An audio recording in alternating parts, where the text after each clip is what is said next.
only got 2 bolts holding the whole rear of the exhaust on and some exhaust hangers, so we'll take these off. We can get the rear section off. Then we'll take the downpipe off, and then I think we'll put the HKS on.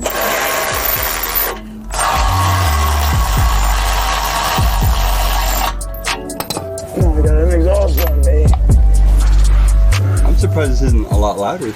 Even with the exhaust we're putting on here that has essentially no muffling except for the rear can, it probably still won't be insanely loud. The turbo is such a muffler that you know, it damps the tone pretty well, but it will be louder.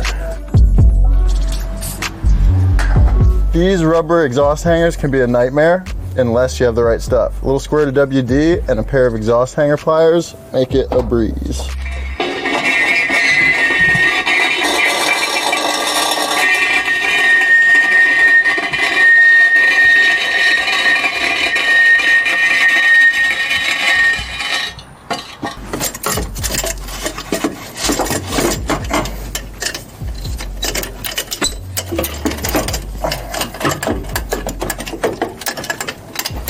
I think I can get this up.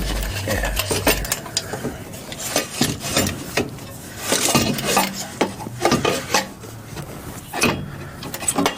Okay, so here's the downpipe.